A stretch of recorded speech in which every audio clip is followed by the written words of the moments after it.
Heat. It was not a temperature, it was a weight. It pressed down on the Big Bend country like a judgment, turning the air into shimmering glass and the dust into choking powder. The Texas sun, a white-hot coin nailed to a bleached sky, had no mercy for the living, and it certainly had no patience for the dying. Silas Vane was dying. He knew this with the detached clarity of a man who had seen death take many others, usually at the end of his own gun. But today, the gun was holstered, heavy and useless against his hip, and the bullet was inside him. He sat slumped against the rough bark of a dead mesquite tree, the only shade for 10 miles of scrubland. His horse, a roan mare that had run until her heart burst, lay dead 50 yards back, a mound of dark stillness attracting the first of the vultures. Silas watched the birds circle. They were patient. He admired that. His left shoulder was a ruin.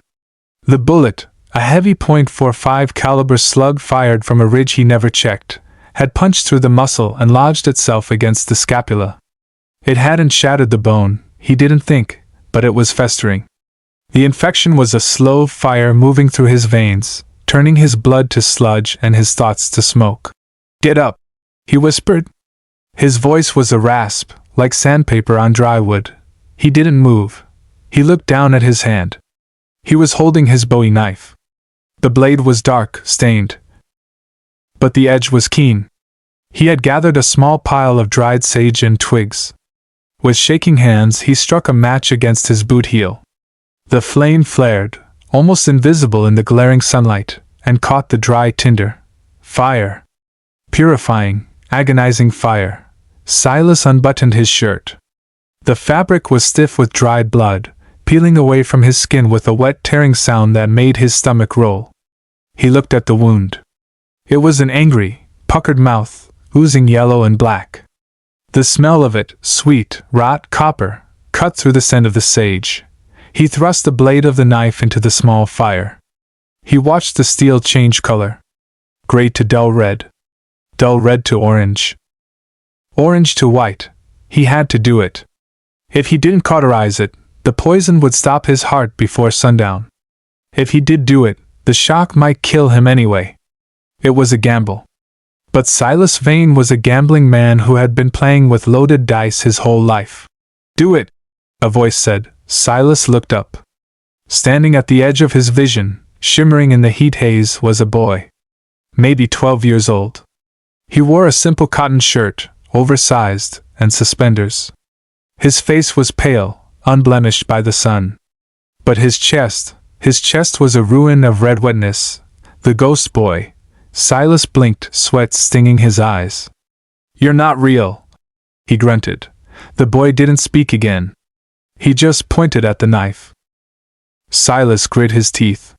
He grabbed a piece of leather from his saddlebag, a strap, and bit down on it.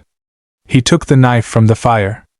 The heat radiating from the metal scorched his cheek before it even touched him. He didn't count to 3. Hesitation was death.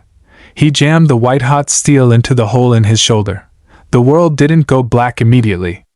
First, it went white. A blinding, searing white that obliterated the sun, the desert, and the sky. The sound of his own flesh sizzling was a wet hiss, like water on a skillet. The smell of cooking meat filled his nose, primal and terrifying. He tried to scream, but his jaw was locked on the leather strap. A sound tore from his throat. A guttural, animalistic roar that had no words. His body arched, every muscle locking rigid, fighting the invasion of the fire. Then, the white faded to gray. The gray spiraled down into a deep, velvety black. The pain remained, a throbbing star in the center of the void, but Silas Vane drifted away from it. He fell sideways into the dirt, the knife dropping from his hand, the fire crackling softly beside him as the darkness finally, mercifully, took him. Elora Vance did not believe in miracles. Miracles were for people who had neighbors, or family, or hope. Elora had a shotgun, a dry well, and a house full of ghosts. She was in the yard, trying to mend the fence where the coyotes had dug under the previous night, when she saw the dust cloud. It was small, solitary. Not a rider. A rider moved with rhythm. This was something dragging, stumbling. She stopped, wiping her forehead with the back of a gloved hand. She narrowed her eyes against the glare. A horse? No. A man. He was walking, if you could call it that, towards her gate. He moved like a marionette with cut strings, lurching, swaying, catching himself, then lurching again. He was coated in dust, his shirt dark with blood on one side. Elora didn't run to help. She didn't call out. She walked calmly to the porch, leaned the hammer against the rail, and picked up the double-barreled shotgun she kept by the door. She checked the load. Buckshot. Good for snakes. Good for men. The stranger reached the fence line. He grabbed the cedar post, his knuckles white, holding on as if the earth were trying to buck him off. He raised his head. Elora saw a face that had been carved out of granite and left out in the rain too long. Several days of stubble, a scar running from his ear into his collar, and eyes that were glazed with fever but still possessed a terrifying, predatory intensity. He looked at her. He didn't see her. He looked through her. Water! He croaked. Then his eyes rolled back, showing the whites, and he collapsed. He hit the ground hard, a dead weight, dust puffing up around him like a shroud. Elora stood on the porch for a long minute. The wind whistled through the eaves of the cabin. She looked at the shotgun in her hands, then at the man in the dirt. Trouble, she said aloud. The word fell heavy in the silence. She should leave him there. If he woke up, he could be dangerous. If he died, she'd have to dig a grave in the hardpan, which was backbreaking work. There was no upside to this.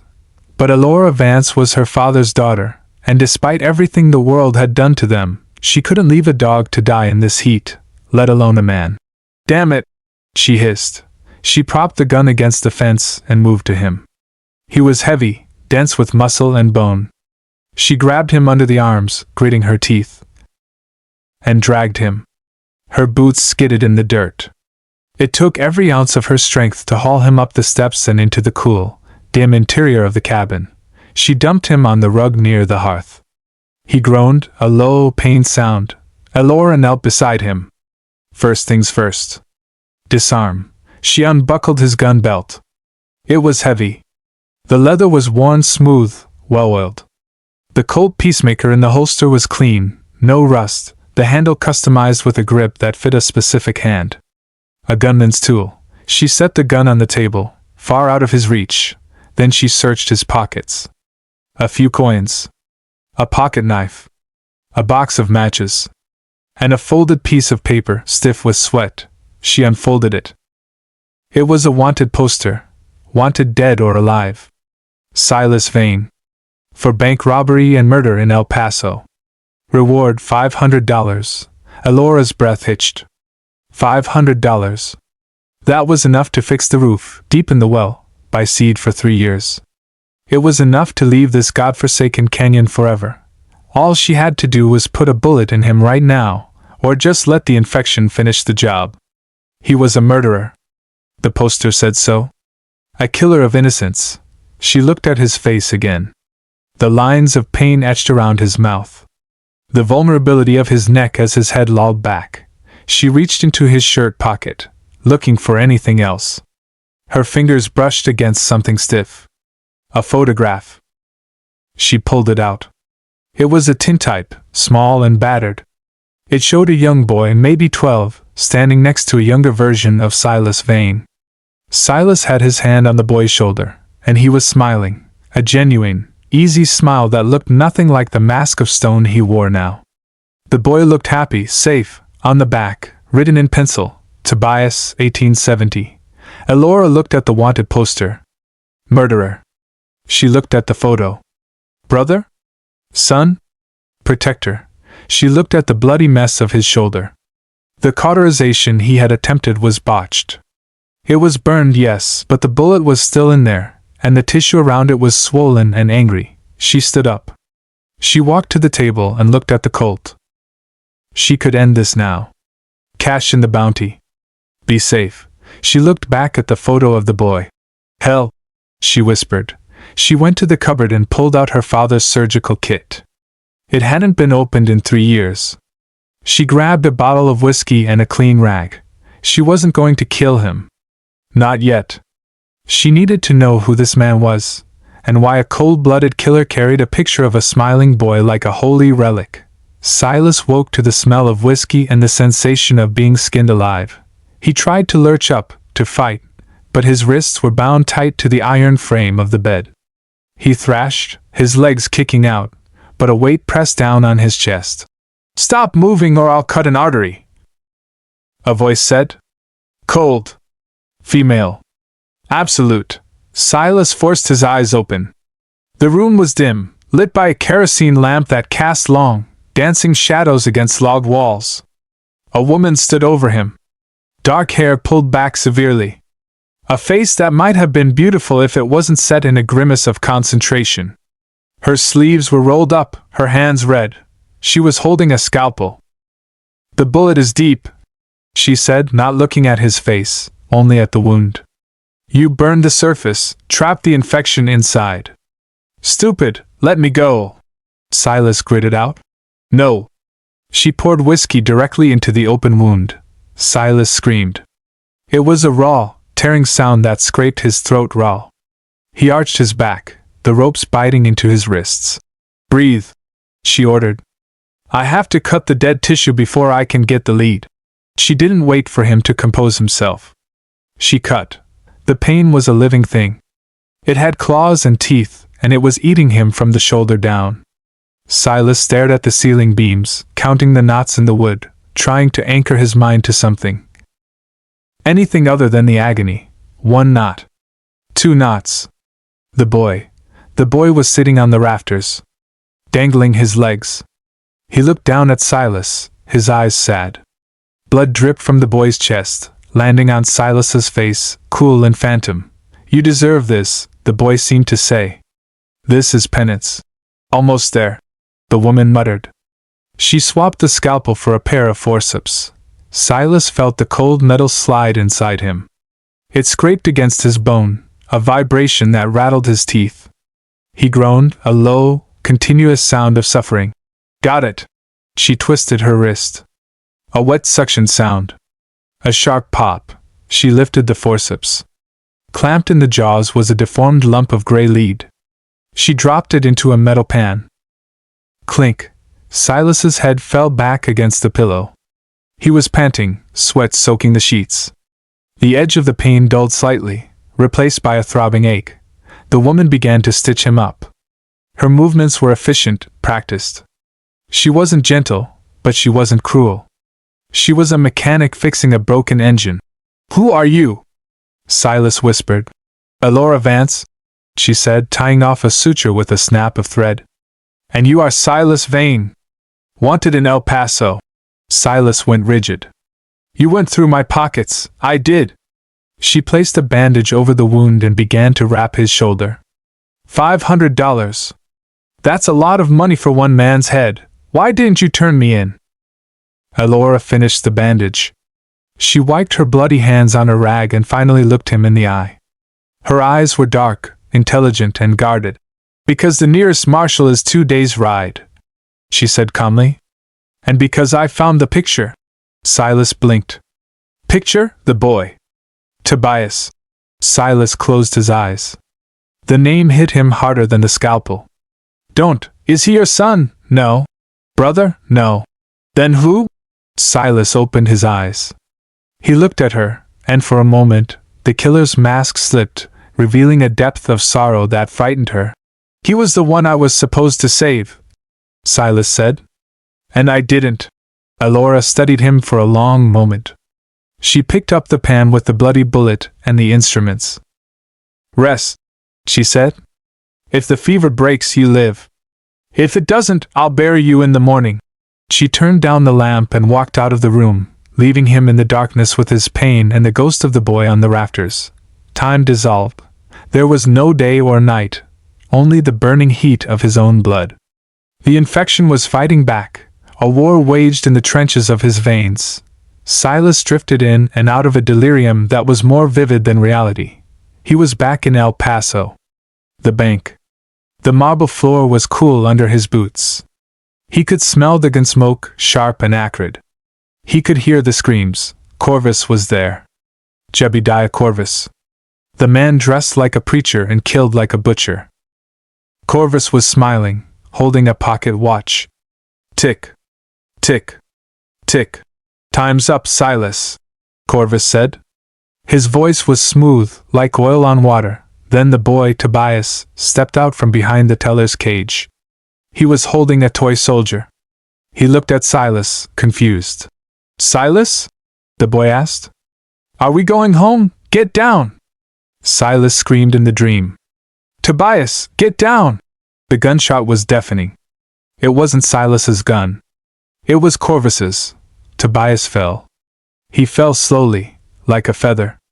Blood bloomed on his small chest, red and bright.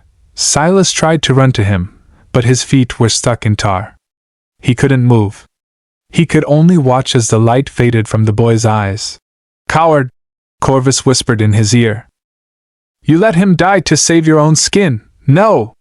Silas shouted, thrashing on the bed. No! Coolness. Something cool touched his forehead. The dream shattered. Silas gasped, his eyes flying open. Elora was there.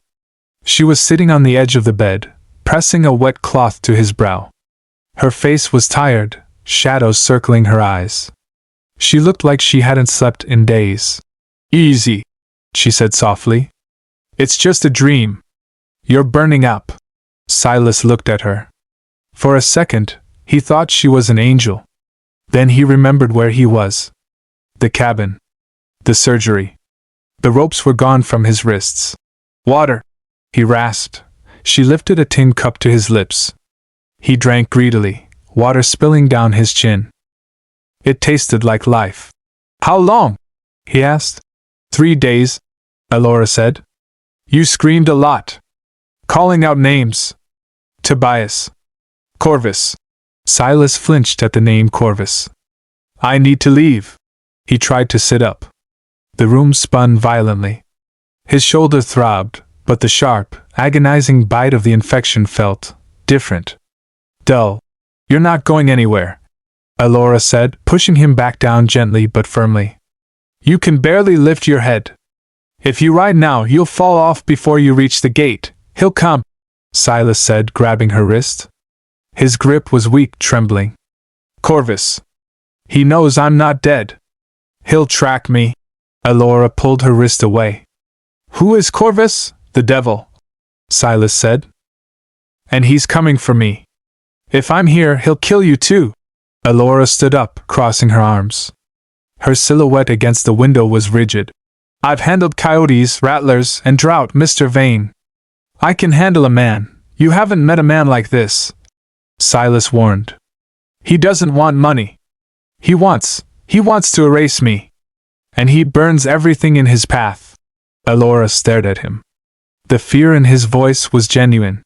This wasn't the fear of dying, it was the fear of what Corvus would do to others. Get some sleep, she said, her voice tight. We'll talk when you can stand. She left him alone. Silas watched the dust motes dance in the shaft of sunlight. He felt the phantom weight of the ghost boy sitting on the chair she had just vacated. She doesn't know, the ghost boy whispered. She doesn't know she's already dead. 2 days later, Silas could stand. It was a shaky, precarious thing, leaning heavily against the wall, but he was upright. He found his clothes washed and folded on the chair. His gun belt was hanging on a peg by the door, tempting, but far away. He dressed slowly, gritting his teeth as he maneuvered his left arm into the clean shirt. He walked out into the main room. Elora was at the stove, stirring a pot of beans. The smell made Silas's stomach growl, a ferocious reminder that he was alive. Sit, she said without turning. Food's ready. Silas sat at the rough-hewn table. She placed a bowl in front of him. He ate with his right hand, awkwardly. Thank you, he said. For the surgery. For not killing me. Don't make me regret it, she replied. She sat opposite him, nursing a cup of coffee. You said Corvus is tracking you. Why? Silas put down his spoon. I worked for him. For 2 years. We robbed banks, trains. He called it redistribution. I called it a job, and the boy, Tobias, was his nephew. An orphan Corvus took in. He used him as a scout. A distraction? Silas looked down at the table, tracing the grain of the wood. In El Paso, the job went south. Corvus started shooting. He didn't care who was in the way. Tobias got caught in the crossfire. Did you kill him? Elora asked.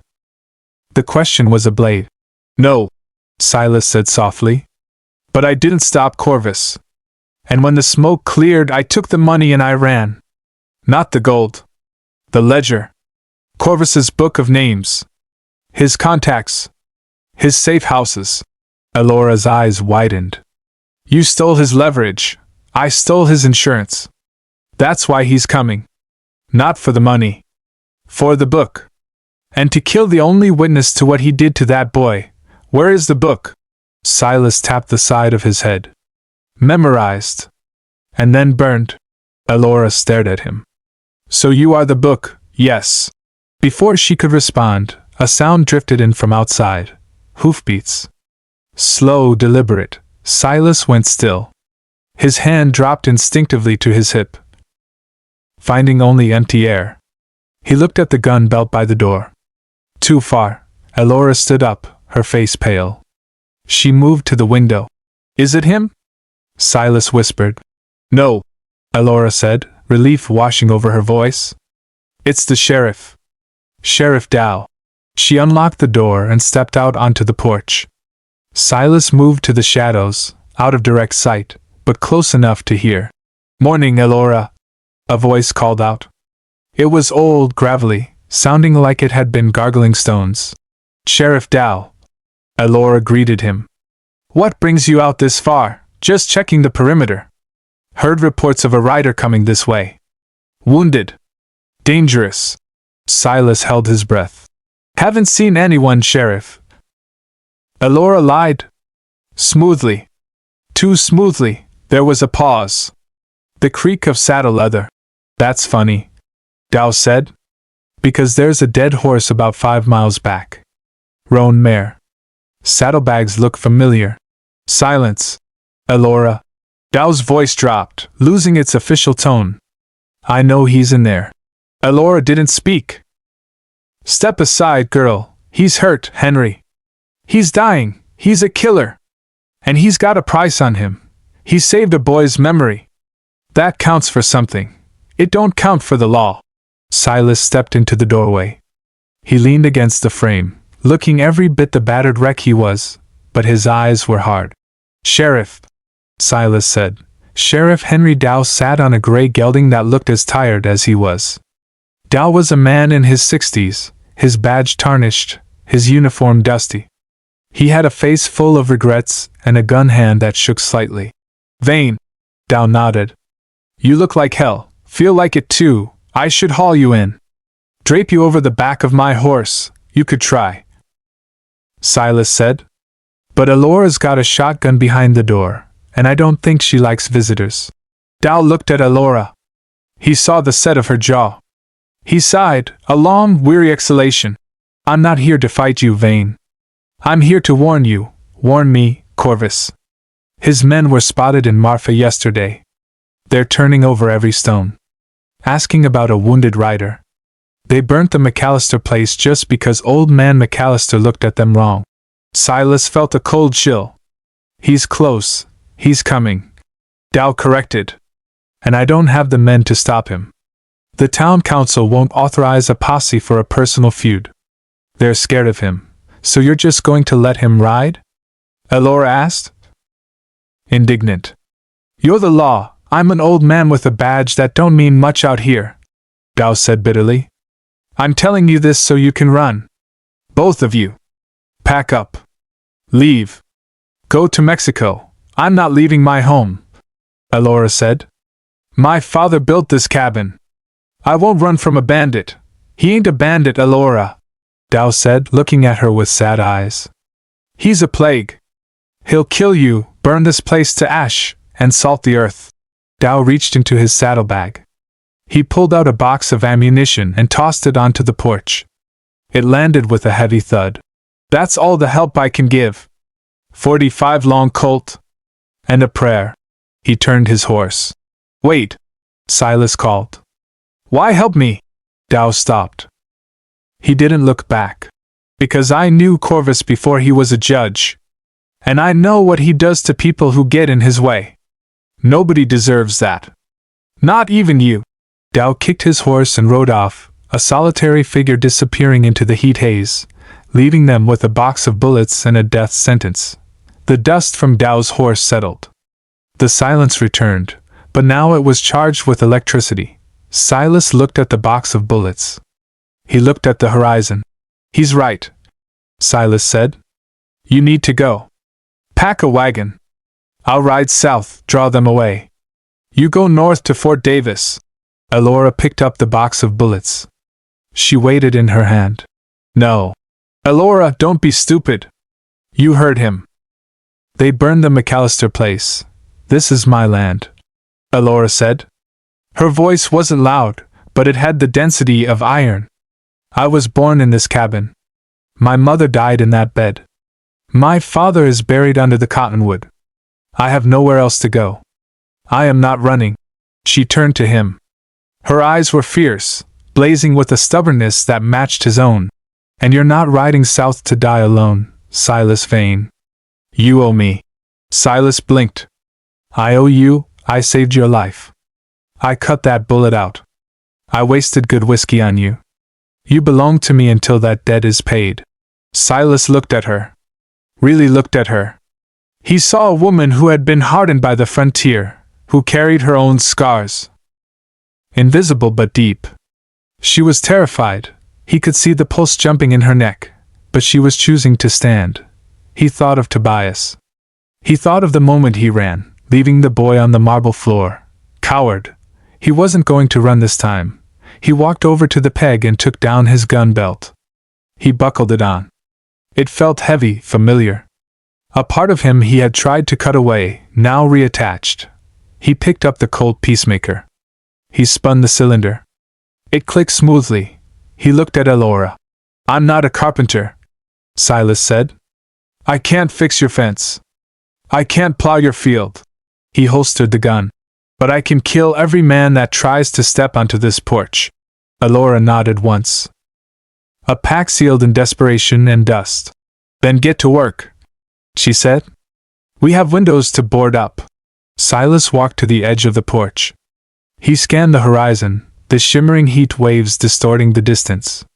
Somewhere out there, Corvus was coming. The judge. The butcher. For the first time in years, Silas Vane didn't feel the urge to run. He felt the cold, hard resolve of a man digging in his heels. Let him come, Silas thought. Let him come and see what a ghost can do.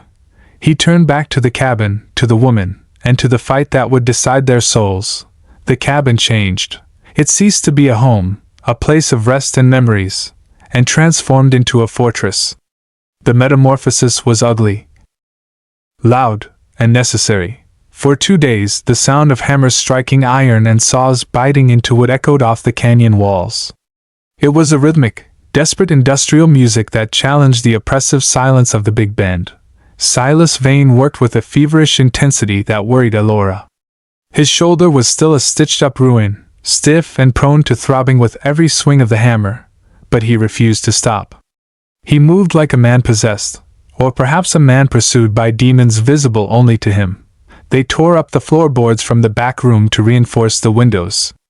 They moved the heavy oak dresser in front of the front door, creating a barricade that would take a battering ram to breach.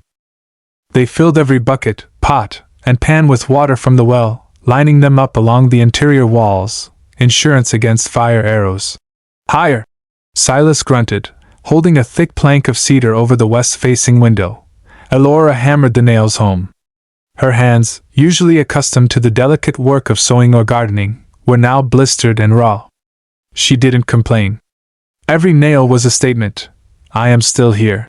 Why the west window first? Elora asked, wiping sweat from her brow with a forearm.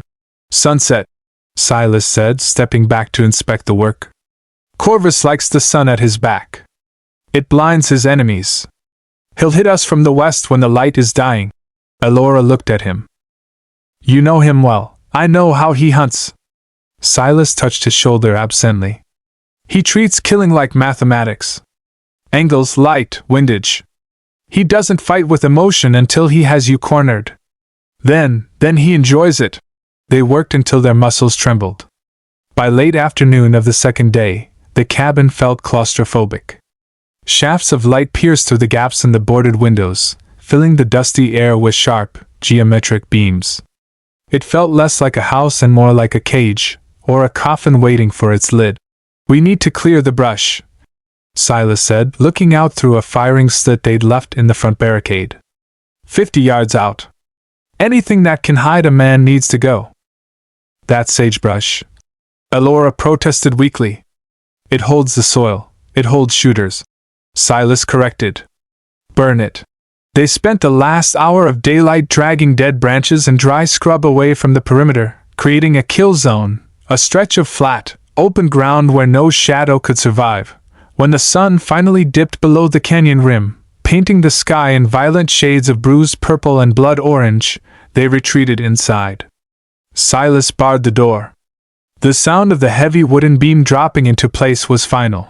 They sat on the floor, backs against the logs, eating cold beans and dried venison.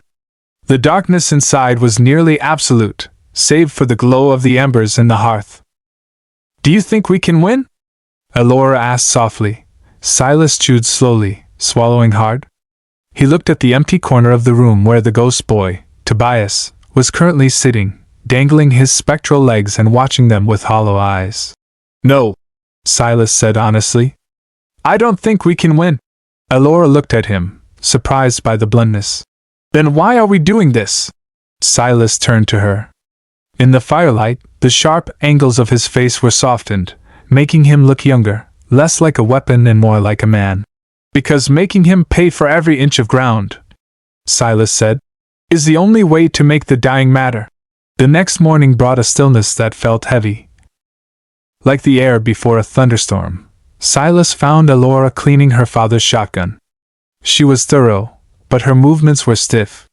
She held the weapon like it was a foreign object, something venomous that might bite her. "You're holding it wrong," Silas said. Elora looked up, defensive. "I know how to shoot. I've killed rattlers. A rattler doesn't shoot back. And a rattler doesn't flank you." Silas walked over. He took the shotgun from her hands. He moved slowly, deliberately, giving her time to pull away, but she didn't. "It's too long for close quarters inside," Silas said. He set the shotgun aside and unholstered his Colt Peacemaker. He held it out to her, handle first. "Take it." Elora hesitated. She looked at the worn walnut grip, the dark steel of the barrel. It was the tool of his trade. The instrument of his sins. She reached out and took it. Her hand dipped slightly under the weight. "It's heavy," she whispered. "It's supposed to be," Silas said. "If it were light, you'd forget what it does. The weight is the conscience." He guided her to the firing slit at the back of the cabin. He stood behind her, close enough that she could smell the scent of him, gun oil, sweat, and stale tobacco. It wasn't unpleasant. It was the smell of survival. "Stance," he instructed. "Feet shoulder width. Knees bent. You're not a statue, you're a spring. Ready to move." Elora adjusted her feet. "Two hands," Silas murmured, reaching around to correct her grip. His hands were rough, calloused, warm. He enveloped her smaller hands, adjusting her thumbs. "Keep your thumbs down. The cylinder gap will burn them off if you're not careful." His chest brushed against her back. Elora stopped breathing for a second. In the midst of the fear, the siege, and the impending death, this proximity was a shock. It was an intimacy she hadn't known she was starving for. "Don't look at the sight," Silas said, his voice low, right by her ear. "In a panic, your eyes will try to focus on the threat. If you look at the sight, you lose the target. Look at the target. Point the gun like it's your finger. Trust your hand. I don't want to kill anyone," Elora confessed, her voice trembling. "Nobody does. Except men like Corvus." Silas stepped back, breaking the contact. The air suddenly felt colder. But when they come through that door, Elora, they won't see a woman. They'll see an obstacle. You have to stop seeing them as men. You have to see them as the end of everything you love. Elora lowered the gun. She looked at him, searching his face. Is that how you do it? She asked. Is that how you killed those people? By not seeing them as men? Silas's face hardened. The mask slipped back into place. I saw them, he said quietly. I saw every one of them. That's why I remember their names.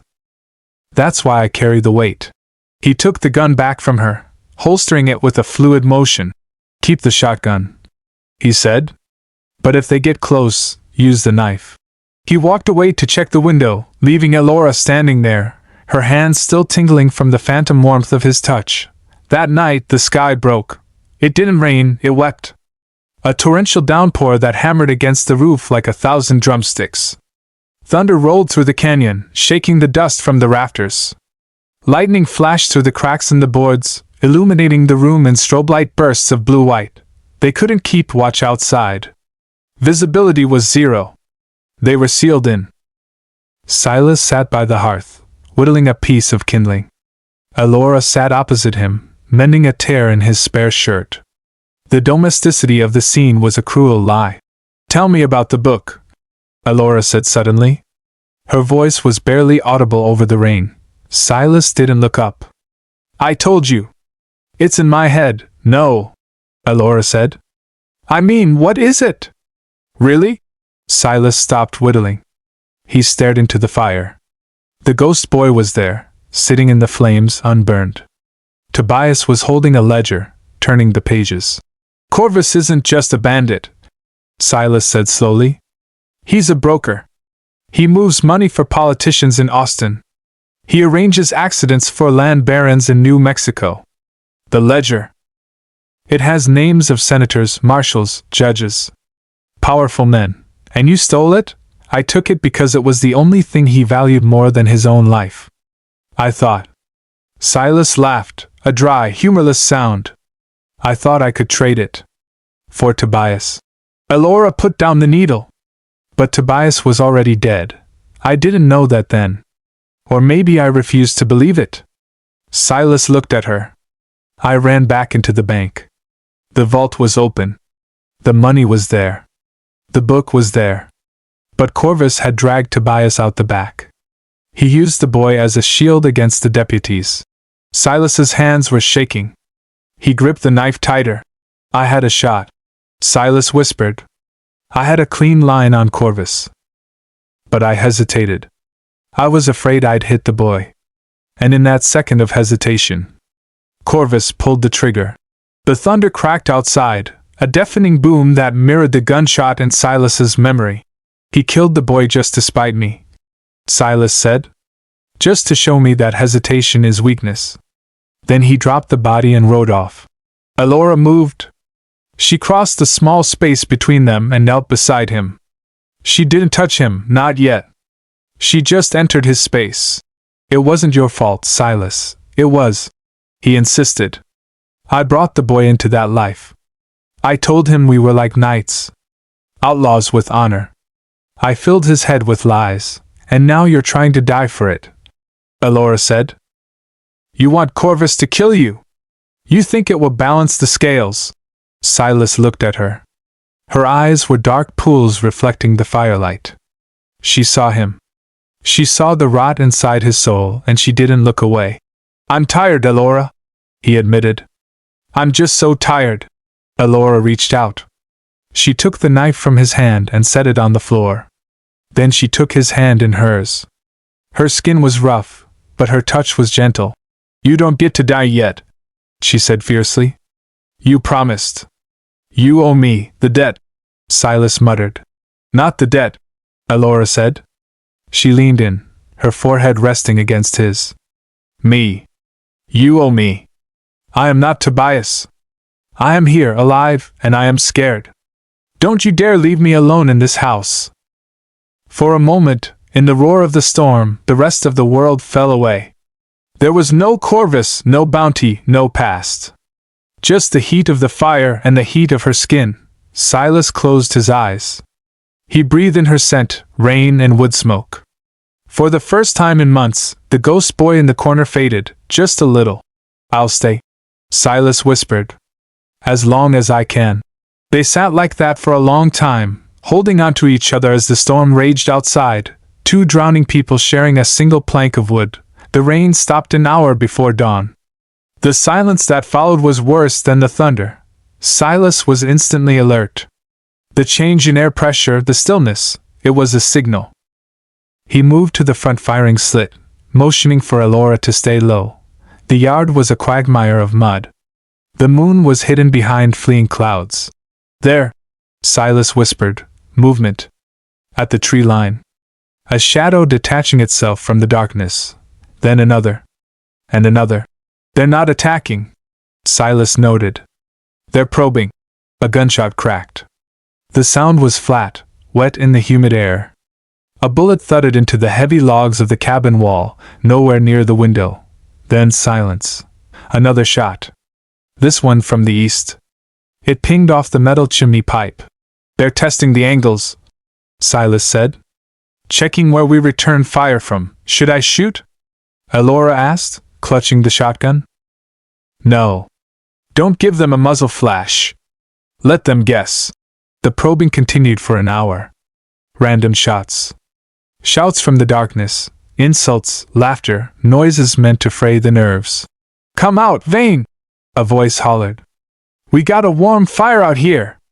And whiskey, don't listen," Silas said. Then, a sound that made Elora's blood freeze. It was a scream. Not a human scream. A horse, Silas cursed. "They found the barn, Daisy," Elora gasped. Her mare. Her father's horse. The scream cut off abruptly. Then, a heavy object was thrown onto the porch. It landed with a wet, meaty slap. Silas peered through the slit. In the gray pre-dawn light, he saw it. The severed head of the roan mare. Elora's horse, staring blankly at the door. Carved into the forehead was a single word, soon. Elora saw it too. She didn't scream. She didn't cry. She went very still. "They killed her," she said. Her voice was void of emotion. "It's a game, Elora. Psychological warfare. He wants you angry. He wants you reckless. It's working," she said. She pumped the shotgun. Clack, clack. "Hold!" Silas grabbed the barrel. "If you go out there, you die. And Daisy died for nothing." Elora trembled, fighting the urge to tear the door open. Slowly, the fight drained out of her, replaced by a cold, hard hatred. "He pays for that," she whispered. "He pays for the horse, he will," Silas promised. But not tonight. The sun began to rise, revealing the muddy, scarred yard. The bandits had pulled back, fading into the canyon rocks like mist. But they had left their calling card. The siege had truly begun. Midday. The heat returned, steaming the moisture from the ground, turning the air into a sauna. Silas was dozing by the door, Colt in his lap, when Elora hissed from the back window. "Rider!" "One man." Silas was up instantly, ignoring the stiffness in his shoulder. He moved to the back. A lone figure was riding up the trail. A gray gelding. A slumped posture. "It's Dow," Elora said, lowering the rifle she had picked up. "The sheriff." Silas frowned. "He said he wouldn't come back." "Maybe he brought help. Maybe he found a posse." Elora moved to the door. "Wait," Silas said. His instincts were screaming. The hair on the back of his neck stood up. "Something's wrong. He's alone, Silas. Look at him. He can barely stay in the saddle." Elora unbarred the door. She wanted to believe. She needed to believe that the world wasn't entirely evil. Sheriff Dow rode into the yard. He looked worse than before. His face was gray, his eyes darting nervously left and right. He didn't look at the dead horse head on the porch. He looked past it. "Elora," Dow croaked. "Vane, Sheriff?" Elora stepped out onto the porch, shotgun lowered. "Did you bring help?" Dow dismounted. He stumbled, catching himself on the saddle horn. I couldn't leave you," Dow said. He walked toward the porch, his hands visible empty. I couldn't sleep. Thinking about what Corvus would do. Silas stepped out, staying in the shadow of the doorframe. His hand hovered over his gun. Where's the posse, Dow? Silas asked. No posse, Dow said, shaking his head. Just me. But I brought dynamite. From the mining camp. Thought we could rig a trap. He pointed to his saddlebags. It's in there. Alora's face lit up with hope. Dynamite meant a fighting chance. Thank you, Henry. I knew you wouldn't abandon us. Dow stepped onto the porch. He smelled of sweat and something else. Silas sniffed the air. Beneath the sweat, beneath the horse smell, sulfur. But not raw sulfur. Burned sulfur. And fresh gun oil. Silas looked at Dow's boots. There was red clay on them. The clay from the canyon rim, where Corvus's men had been firing from last night, and then Silas saw it. A small, almost invisible detail. Sheriff Dow was wearing a new watch chain. Gold. Expensive. It glinted in the sun. Get back inside, Alora, Silas said. His voice was low, deadly. What? Alora turned. I said get inside. Silas drew his Colt. He leveled it at Dow's chest.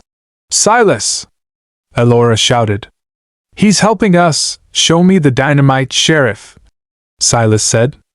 Open the bag. Dow froze. His eyes locked on Silas. The weary old man facade crumbled, revealed a terrified, desperate animal underneath. I didn't have a choice, Dow whispered. Tears welled in his eyes. They have Martha. My wife. They have her. What is in the bag, Henry? Silas asked, thumbing the hammer back. Click. Gunpowder.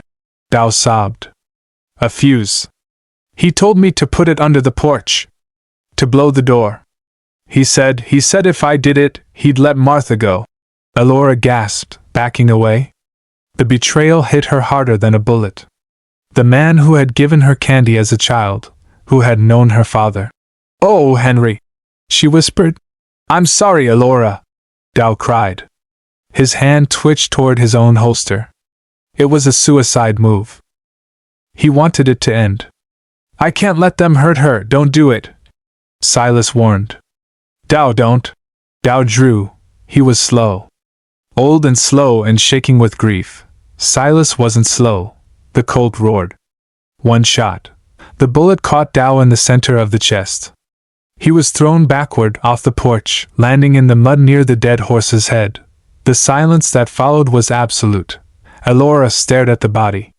Then she looked at Silas. Smoke curled from the barrel of his gun. He was going to kill us, Alora stammered. He was already dead, Silas said. He holstered the gun. He didn't feel triumph. He felt a heavy, sickening stone in his gut. He walked down the steps to Dow's body. He checked the saddlebags. Sure enough, a keg of black powder with a short fuse. A bomb meant to breach their fortress. He also found a piece of paper in Dow's pocket. A note, the door opens, or the wife bleeds. See, Silas crumbled the note. He looked up at the canyon rim. He knew Corvus was watching. This was the show. This was the play. Corvus had turned the law against them, forcing Silas to kill the only potential ally they had. He's isolating us, Silas said to the air. He wants us to know there is no help coming. No law. No God. Alora was sitting on the porch steps, her head in her hands. She was weeping, silent, shaking sobs. Silas walked back to her. He sat beside her. He didn't say it's okay, because it wasn't. We are alone now, Silas said. Alora lifted her head. Her eyes were red, but the tears had stopped. The grief was hardening into something brittle and sharp. Good, she said. Then we don't have to worry about who to trust. She stood up, grabbed the shotgun, and walked back into the dark cabin. Silas watched her go. He looked at Dow's body, then at the hills. You want a monster, Corvus? Silas whispered. You just made two. Dawn did not bring light, it brought fire. It started with a sound like tearing canvas, the thwip thwip thwip of arrows arcing through the dim morning air. They slammed into the porch roof, the window frames, the dry logs of the walls. These weren't ordinary arrows. Their tips were wrapped in oil-soaked rags, burning with a frantic, orange malevolence. "Fire!" Silas shouted, though the warning was redundant. Smoke curled instantly, black and acrid, sucking the oxygen from the small room. Elora grabbed a bucket of water and threw it at the ceiling where an arrow had pierced the shingles. Steam hissed, scalding and white. "They're not trying to breach," Silas coughed, firing a blind shot through the slit. "They're smoking us out." Outside, a voice boomed. It was magnified, projected by the canyon walls. Smooth, cultured, and utterly terrifying. "Good morning, Silas. Judge Jebediah Corvus." Silas froze. He peered through the haze. Corvus sat on a black stallion 50 yards out, just beyond effective pistol range. He wore a long duster coat and a wide-brimmed hat. He looked less like a man and more like a tear in the fabric of the world. "I have a proposition," Corvus called out. He held up a pocket watch, checking the time. The girl comes out. Unharmed. She walks away. "You stay. We settle our business." Elora stopped throwing water. She looked at Silas. Her face was streaked with soot and sweat. "Don't listen to him," she said. "And if we refuse?" Silas yelled back. Corvus smiled. It was a smile that didn't reach his eyes. "Then I burn the house. I burn the girl. And I drag you out of the ashes by your feet." "He's lying," Silas whispered to Elora. "He never leaves witnesses." "I know." Elora pumped the shotgun. We hold. Silas agreed, but holding was becoming impossible. The heat inside the cabin was rising. The water buckets were half empty. And now, the gunfire started in earnest. A barrage of heavy rifle fire from the ridge, pinning them down, splintering the wood around their heads. Then came the heavy thud, thump. Something landed on the roof. Something heavy. Dynamite. Silas breathed. He tackled Elora, driving her to the floor beneath the heavy oak table just as the world turned white. The explosion tore the roof off the back bedroom. Debris, shingles, wood, glass, rained down like hail. The concussion wave punched the air from their lungs. Dust billowed up, a choking gray fog. Silas groaned, his ears ringing. He checked Elora. She was curled in a ball, hands over her head, shaking, but alive. "Up!" Silas hauled her to her feet. "Back room is gone. They'll come through the breach." They retreated to the main room, overturning the table to create a final barricade facing the destroyed bedroom. The cabin was now a broken shell, open to the sky at the back, filled with smoke and the screams of burning timber. They were cornered. They were outgunned. And they had nowhere left to run. Silas checked his ammunition. 3 rounds in the Colt. None in his belt. Elora had 2 shells left in the shotgun. 5 shots, Silas said grimly. Against 20 men. He looked at Elora. The defiant woman who had dragged him from the dirt was gone. In her place was someone resigned to death. She wasn't crying, she was just fading. "I'm sorry," Silas said. "I brought this to your door." Elora reached out and touched his hand. "No. You just brought the timing forward. Corvus would have come for the land eventually. At least I don't die alone." Silas looked away. He couldn't bear the forgiveness in her eyes. It burned worse than the fire. He looked into the corner of the room, near the stone hearth. The ghost boy was there. Tobias. The boy wasn't looking at Silas with accusation anymore. He wasn't bleeding. He looked calm. He was pointing a small, pale finger. Not at Silas. At the floor beneath the rug. Silas frowned. He looked at the floor. Then he remembered. "The root cellar," Silas whispered. "What?" Elora asked. "The escape tunnel," Silas said, his eyes widening. "You told me your father built a tunnel from the root cellar to the creek bed in case of Comanche raids." Elora shook her head. "It collapsed years ago. It's blocked, maybe," Silas said. Maybe not. It's a chance. It's suicide. If it's blocked, we're trapped underground. We're dead here, Elora. Look around.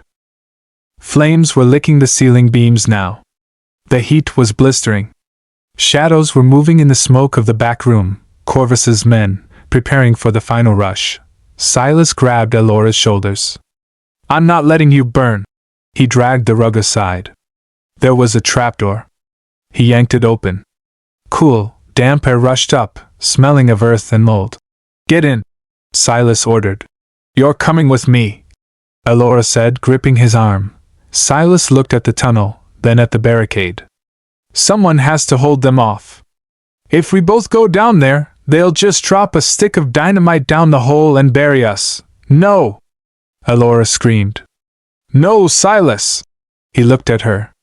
For the first time, the mask dropped completely. There was no gunman left. Just a man who had finally found something worth saving. He did something he had never done. He reached out, cupped her face with his bloodied hands, and kissed her. It was brief, tasting of ash and desperation, but it contained a lifetime of words he didn't know how to say. Go, he whispered against her lips. He shoved her toward the hole. Elora stumbled down the ladder.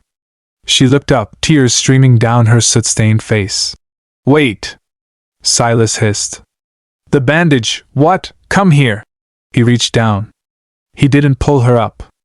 Instead, he reached into his boot and pulled out a small, folded packet wrapped in oilcloth. I lied, Silas said, a crooked grin appearing on his face. I didn't burn it. The ledger, the proof, Silas corrected. It was never in my head. It was in my boot. Corvus was right to hunt me. He shoved the packet into the top of her dress, pressing it tight against her chest. Keep it safe. It's the only thing that hangs him. Silas, now, give me your diary. Elora blinked, confused. My what? Your journal. The leather one on the table. Give it to me. She didn't understand, but she obeyed. She reached up and handed him the battered leather book she used to record crop yields and weather. Silas took it. He held it up. It looked identical to the black ledger Corvus carried in his nightmares. Go, Elora. Run to the creek. Don't look back. He slammed the trapdoor shut. He heard the scrape of the bolt sliding home from the top. He stomped on it, dragging the heavy iron stove over the trapdoor to hide it and weigh it down. She was safe. Or as safe as she could be. Silas turned to the breached wall. The smoke was clearing slightly. He checked his gun. 3 bullets. He sat in the chair facing the breach. He placed Elora's diary on his lap. He waited. The ghost boy, Tobias, walked out from the shadows.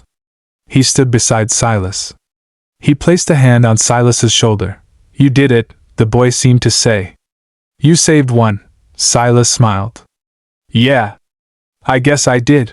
A shadow fell over the breach. Judge Corvus stepped through the smoke. He was flanked by 3 men with rifles, but he waved them back.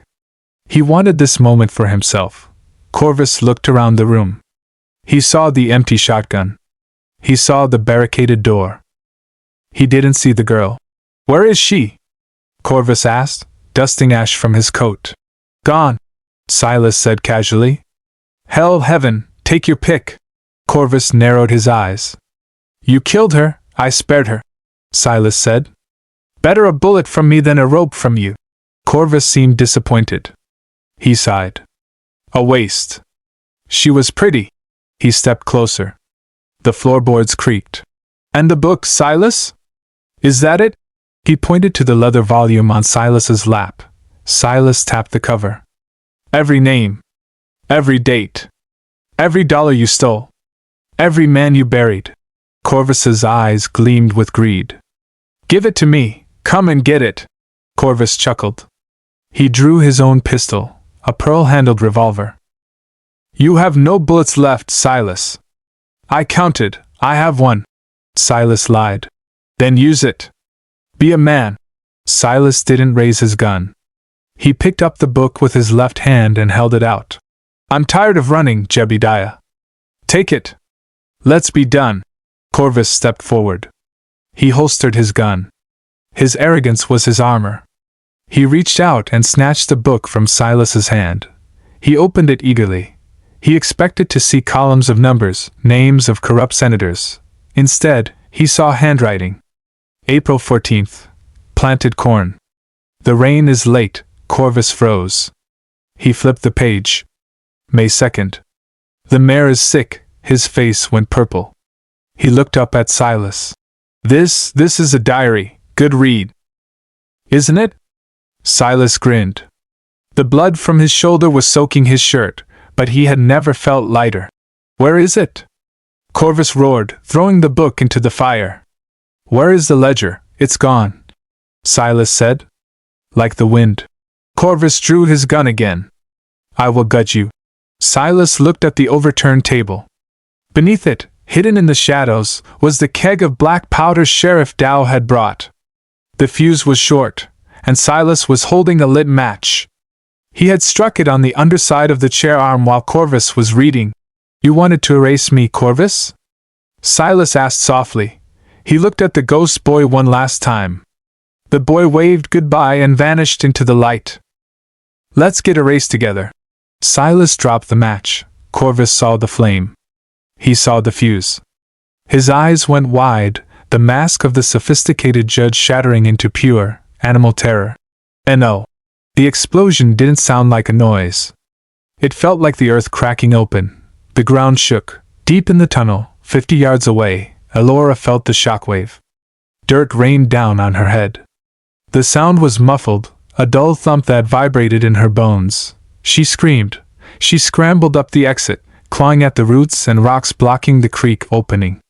She burst out into the sunlight, gasping for air. She turned to look at the cabin. There was no cabin. There was only a crater of fire and splintered wood. A column of black smoke rose into the perfect blue sky, a funeral pyre for the canyon. Silas! She screamed. She ran. She ran toward the fire, ignoring the heat, ignoring the few bandits who were fleeing in terror from the blast. They didn't even look at her. The explosion had broken their nerve. She reached the edge of the yard. The heat stopped her. It was an inferno. Nothing could have survived that. Not Corvus. Not the men, and not Silas. Elora fell to her knees in the dust. She clutched her chest, feeling the hard, rectangular shape of the oilcloth packet hidden in her dress. The ledger. He had given her the proof. He had given her his life. She pulled it out. She unwrapped it. It was a small notebook, filled with Silas's cramped handwriting. Names. Dates. Locations of bodies. It was a weapon. A weapon more powerful than a gun. She looked at the fire. The tears came then, hot and uncontrollable. But beneath the grief, a cold steel rod was forming in her spine. The same steel Silas had seen in her. I won't waste it, she whispered to the roaring flames. I promise. She stood up. She wiped her face. She turned her back on the fire and began to walk. She walked toward the road. Toward Martha. Toward the telegraph office. Toward justice. Epilogue, the Stone, 6 months later. The courtroom in Austin was packed. The air smelled of sweat and tobacco and anticipation. Elora Vance sat in the front row. She wore a black dress, high-collared, severe. She looked older than her years. Her hands were folded on her lap. They were clean now, healed, but the calluses remained. The gavel banged. Order! The judge shouted. In the dock stood 3 men, associates of Corvus who had survived the blast or been rounded up later. Corvus himself was not there, because Jebediah Corvus was dead. They had found his body in the ruins, identifiable only by his melted gold watch chain. But his legacy was on trial. The prosecutor held up a small, battered notebook. This ledger, the prosecutor boomed, provided by Miss Vance, details a conspiracy of murder and theft that stretches from El Paso to the governor's mansion. It is the testimony of a dead man, but it speaks louder than any living witness. Elora watched. She didn't feel joy. She felt a quiet, heavy satisfaction. The judgment of Ash was complete. The corrupt network was being dismantled piece by piece, 1 week later, Elora returned to the canyon. The ruins were still there, bleached by the sun, overgrown with weeds. The desert reclaimed its own quickly. She walked through the charred remains of the logs. She found the spot where the hearth used to be. The iron stove was rusted, tipped on its side. She knelt down and began to dig. The ground was hard, mixed with ash. She planted a simple cross made of ironwood. She didn't write Silas Vane, murderer. She didn't write Silas Vane, hero. She carved a single sentence into the wood. He found his way home. She stood up. The wind howled through the canyon, a lonely, whistling sound. But for the first time, the wind didn't sound like a threat. It sounded like a song. Elora walked to her horse, a new mare, strong and steady. She mounted up. She looked at the grave one last time. She touched the empty holster at her hip. She didn't carry a gun anymore. She didn't need to. The war was over. She turned the horse and rode out of the canyon, leaving the ghosts behind, riding toward a horizon that was finally, truly open.